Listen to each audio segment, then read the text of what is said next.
Alright guys, welcome back to ZBC Racing. If you're not familiar with my content, I'm a totally NASCAR focused channel, and we're going to be jumping into a NASCAR Heat 5 lobby. 16 really fast guys. We're going to be going in to Kansas, 35 laps, okay? 13% and a 3 times wear. If you look to the left side of your screen, you'll see that these guys have put on 3 times tire wear, which basically means that we're going to have to save our tires because the tires wear out 3 times faster. So really, this is a condensed simulation of about 105 laps. So how did I get 105 laps? We got 35 laps, okay? Now you got 3 times tire wear. So you do 35 times 3, and that gets you 130 and 105. So basically, we're simulating about a 105 lap race here at Kansas, and we're going to try to really do our best to hang tight. And so basically, in NASCAR Heat 5, you have two types of racing right now. They did the DLC, the downloadable content. You have the 2020 type cars, which to me is the more fun option. And then you have these 2022 next-gen cars. So we're hopping into the next-gen cars. They got 5 gears. They drive more apt to how the current NASCARs drive. And we're going to get into this lobby. We're starting in 3rd place. It was a crazy race last race at Michigan. I just lost by about 1/10 of a second. 2nd place, probably the best you can do aside from 1st, I would say, right? I think it's the best. So we're going to jump into Kansas, and we're going to try to just hold our own. We're not going to try to really bust up our stuff too early. Pause. And we're going to try to finish 1st, potentially. But this is sure to be an epic battle of wills and skills here at Kansas Speedway. And it's going to be 16 cars. Again, a lot of skilled drivers in here. This isn't one of these lobbies that I'll do where it's just a bunch of BSers. These are real guys. These are some of the top guys in the game right now. And we're going to really see who can play the pit strategy, the tire wear, and end up here at Kansas with that massive dub. Thank you for tuning in to ZBC once again. And hope you guys leave here a little smarter and maybe a little bit more entertained. All right, so we are officially on lap 1 here at Kansas Speedway. We got a nice starting position, and we qualified in 3rd place, guys. So if you're taking a look right now at your screen, yeah, you're going to see me driving, but also take a look at the car, right? So we're playing NASCAR Heat 5, released in 2020. Now, 2020 was before the NASCAR Next Gen car came in. So right now, you can actually drive either the old Gen 6 car, or you can drive this new Gen 7 car. So right now we're racing the next gen car on NASCAR Heat. A lot of people, they don't love how these next gen cars drive because, to be honest, they drive a little bit easier than the Gen 6 cars, right? So what's the differences between the real life Gen 6 and the next gen, right? So right off the bat, you have, in real life, you're going to have less tire wear because the tire package has like a harder compound. They're very different. It's more something similar to like a Le Mans car, and it's a lot. These old cars, you'd really have to like slip and slide them, and these cars are more just like planted, and they're a lot more equal. These parts, they come from like one specific private company that makes all the parts, and then they can't really modify the bodies, right? So it's more of like a cookie cutter kind of thing. And the reason for NASCAR even implementing these cars in the first place was because they wanted to make the competition a little bit more fair. So there are some pros and cons to this. I, for one, am a fan of making the cars more equal, and that would piss a lot of NASCAR people off. But let me just like make my case, right? So I don't necessarily love the NASCAR Next Gen cars. I think there's a lot of improvements to be made.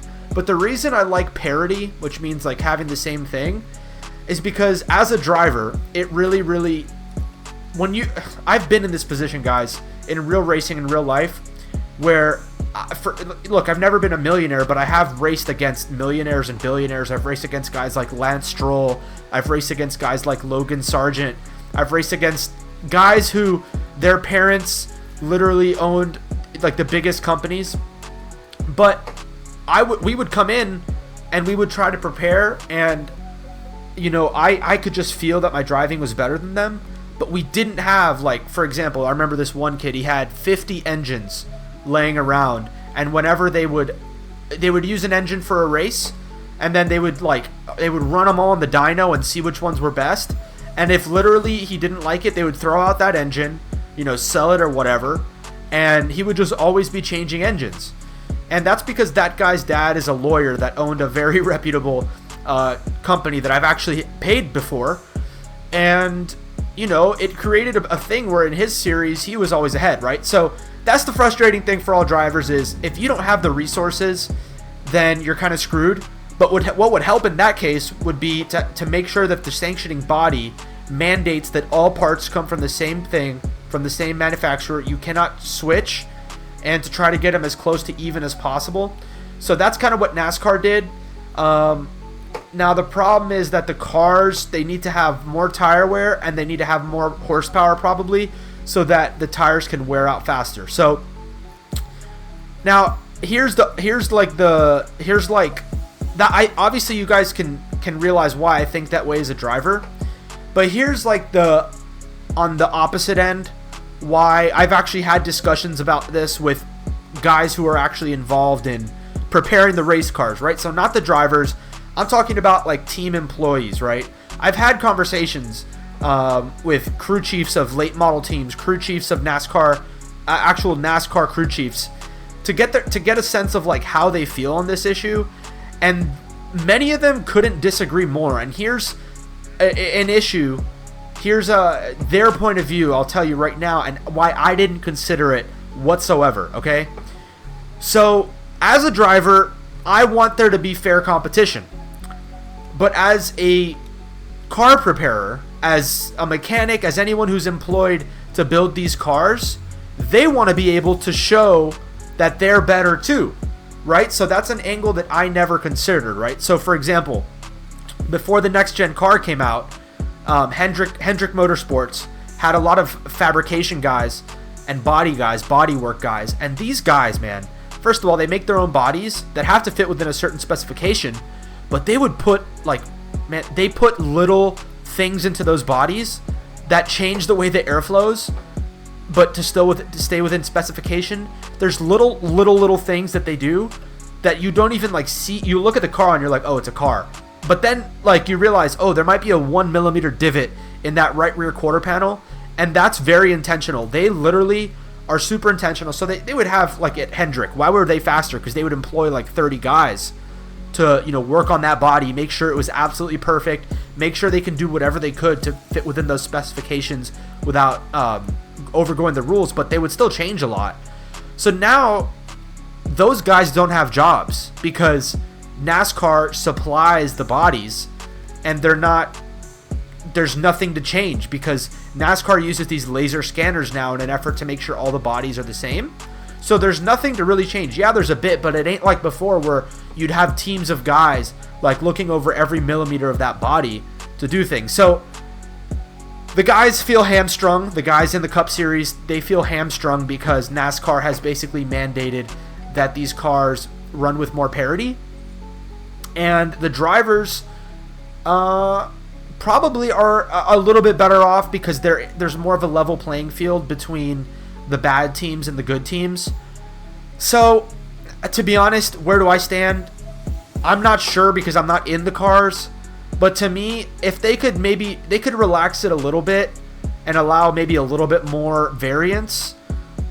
But at the end of the day, I think it's very important to have parity because you don't want this huge divide between the rich and the poor teams, because then it creates a financially warped system, and you can't really have that. And look, they have it in the NBA. You have the Lakers, who have so in the NBA, how it works is, yes, you could spend as much money on the players as you want, and teams do. So the Warriors, they've had a lot of success. The Lakers, they spend a lot more, but the NBA actually put a luxury tax. So if you go above the salary cap, then you get penalized. So that was an effort to make the league more competitive. With that luxury tax, you've seen the league have a lot more parity than before. So I value parity because it can't be that Hendrick Motorsports is ahead of everyone and then everyone else is suffering, and that's not fun, because that ends up being 4 guys on the racetrack. So I think we need to do that, but I think we need to make the cars better, right? So that's my little rant on parity. But I do want to get into this race and what's kind of going through my mind. So as you can see, I am in 6th place right now, just chilling. Now in these next gen cars in this game, they are much more able to kind of stay together in a pack. And that's due to just the way that they built the cars in the game. They don't go as fast as the old gen cars, and they just have a tendency to like stick together. They're a lot easier to drive. So if you look on the top left-hand side of your screen, you will see that the fuel window is coming up. We have 3 laps of estimated fuel left. And that's meaning that all of us are going to have to go ahead and get ready for the next pit stop. So if you look in the rearview mirror right now, you could see about 6 guys behind me. That means we're running in a pack of about 9. So my strategy, as you've seen in these longer next-gen races, is to save as much tire as I can, but also to keep in that front pack, right? Because the track position is incredibly important. So I draft all the way up, and then as you can see, I made a small mistake, but we're really letting off on the gas, letting them kind of creep away as the first place comes into pit, and then I react and come into pit, and then basically force that 11. I didn't mess up anyone's race now looking at it, but it wasn't a good so a little option. bit of a mistake there. I don't have the freaking headset on, so I couldn't hear or announce that I was going to pit. So probably pissed off a couple people there. That is a big mistake of mine, so I'm going to have to put on the headset next time I race. But I am glad that I got in with 4 people. Luckily, there's no damage, so I didn't really mess up stuff like that crazy. But yeah, definitely an erroneous pit entry. But I am glad that we got in with 4 or 5 guys. So we're going to basically have a nice pack to work with. I'm glad we got in early, and I'm glad we got in fast. So it could have been a lot worse, and we'll take it. So we're going to roll off here in this top 4 pack, see what happens.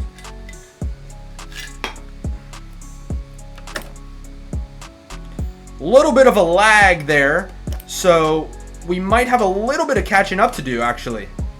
I don't want to lose these guys at all. No, that would not be good. So effectively here, this is probably going to become the lead pack, depending on what happens. Because there was that slight hiccup, I think it might have disrupted that pack a little bit, as they're now in pit road. That pack is now in pit road. Now, we're going to see if it comes into play, that draft, that extra draft they had for 1 lap. Does that come into play? As we got guys now in pit road, we're coming now. We're trying to pass as much as possible. Tire wear, not so much of an issue now, as we're just trying to get track position. So now we're back in 3rd place, as we thought. See if we can maybe eke away a little gap from this field and try to make our way from 3rd now to 1st. Don't want to eat up too much tires, though. Alright guys, so basically what we did by pitting early in this first group allowed us to basically break up their draft, but also we come back out with fresher tires. So if you look in the rear view mirror right now, I'm taking a good look at that rear view mirror, because those guys are on that's for track position. Those guys are not a lap down. Those guys are basically our opponents right now. So I want to make sure that we're doing our best to A, save tires, because we still have a lot of laps left to go, but B, I also want to keep them away from me. So as you can see, the top left side of your screen, I pulled up the gaps, right? Because once you get to about 0.8 seconds away to the guy in front of you, you're pretty much, in this game, you're pretty much within the range to catch the draft. And once you catch the draft, it's game over, especially on a track like this and a car like this. Once you catch the draft, you can drive worse and still catch up.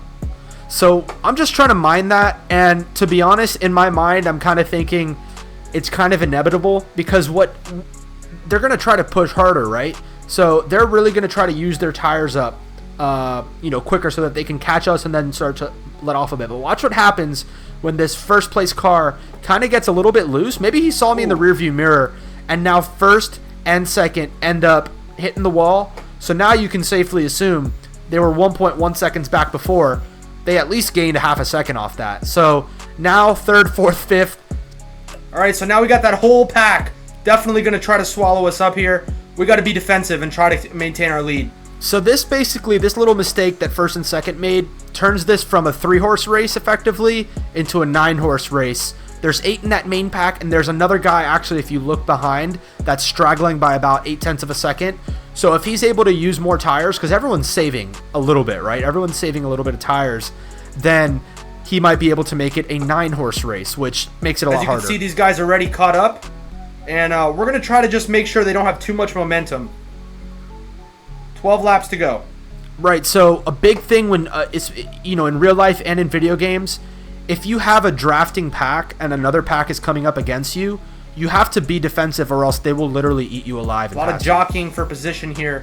I'm going to try to fall in line in third if I can. What the heck? So that move right there, that him hitting me kind of rattled me, and it was hard for me to like get my focus. That guy for some reason is not happy with me. And looks like there's a bit of some frenetic action going on here. Didn't expect that. Yeah, so getting hit by that guy basically like rattled me, but also it kind of happened at the worst time because that pack behind us was catching us. So as you can see, I make a move here to the inside, which is not optimal because you want that top line at Kansas. And then I come up and I basically door that guy into the wall. Yeah, I made a big mistake. My wheel got kind of hung up, turned left there. And looks like, I guess that was like the climax of the race. A lot of bumping, a lot of grinding. And unfortunately, now we're back to 6th. But I do think we're in a good spot still. We're not out of this yet. We're definitely not out of this. As long as we can stay in this pack, I think we've got a good shot. So we got some action going on. We're going to try to go low and see if we can dodge it. But all of this is adding up to a lot of excess tire wear. And that's really going to cost us on this final run to the finish. Right, so because now if you think about being in first, you can kind of just chill. Honestly, the most optimal spot to be in this position is second or third because you have that advantage of the draft. But we basically have had a whole shakeup in our race. So now we're forced to catch up, which eats up tires. Think about 3x tire wear, 3 times tire wear. Any little movement of that wheel. So if you look down at the bottom of the screen, you can see my wheel is moving super smoothly. And I'm trying to basically avoid any movement of that wheel. Just the little movements can burn up 1% or 2%. As you can see, I'm already at 57% of that right rear. I mean, I haven't been on the tire for long, so I send it in here, and you could see that I just kind of messed up that guy ahead of me. So I'm really not making any friends, in this fashion. As he comes down and gives me a little. I gave that guy a push. Not too happy with me, but that's all right. Yeah, so he's not really too happy. And then I kind of put this guy into the wall. Yeah, to be honest, we're kind of fucking up here. Yeah, so I mean, while I was racing, I kind of realized that I was messing this thing up. But it's okay, so I just, I tried to keep it straight. We got 7 laps to go here. But really, this kind of cascaded from that one mistake that the guy in the 6 made when he kind of came up down against the wall. And now I'm just trying to like really refocus, guys. So a lot of times, they call this falling out of the seat. So a lot of times you might be in a 50-lap race in real life, or you might be in a 100-lap race. And for whatever reason, you can lose focus or kind of go to like a suboptimal driving strategy, because psychology is 100% everything in racing, right? Because if you're not in the right mindset doing the right things, you will not be able to throw a series of good laps together. So I basically fell out of the seat at this point. Like, I am not driving optimally, and something in my face just tells me that whatever I'm doing, it's good, but it's not great. So we kind of got stressed out and let things happen.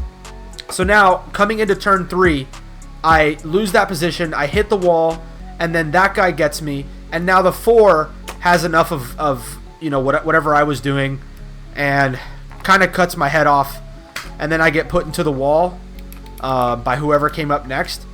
So basically, this whole thing cascaded from just a couple bad decisions, and really I was pissed off, a little bit tilted, right?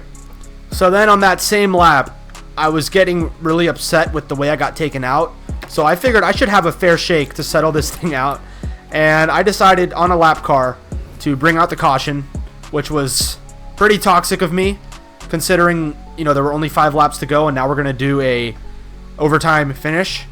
But I did it, and I own it. And you guys can feel free to judge me in the comments. All right, I'm going to be honest. I brought out a caution on purpose because I was wrecked. He took me out. Yeah, I made some mistakes, but didn't have to do that for sure. So, yeah, I did what I had to do. So, it is what it is. Yeah, so I had kind of had enough at this point. You can see I'm sweaty, and maybe not in the best state of mind for a race like this. And I brought out a caution, and now we got 2 laps to go, NASCAR overtime. And at this point, you just got to do what you got to do, right? So you're starting 14th with 2 laps to go. And with these cars, there is not much you can do. Like, definitely a win is out of the question here. But I was kind of regrouped, and I'm like, hey, maybe we can make the best of this. So we get a pretty good start, I would say, right? And we're trying to get into the inside, kind of hung up on that apron and bounce off the 41 to recover our run. And I'm like, at this point, guys, I'm going to be honest, I'm mentally checked out because I know how I let my mindset go. And that really, really pissed me off because I usually don't do that. I can usually, keep a good mindset. But, everyone makes mistakes. So we're coming off of turn 4, and I'm still in 12th place. I was in 14th place, but now I'm going to try to make a move to go to the inside and try to get to 11th. That pack is kind of going away from us. So we sail it into turn 1 and just try to get a good run. But we definitely overshot the corner, run into the wall, and the pack just eats up any mistake. Like with guys like this, any mistake is going to be crucial.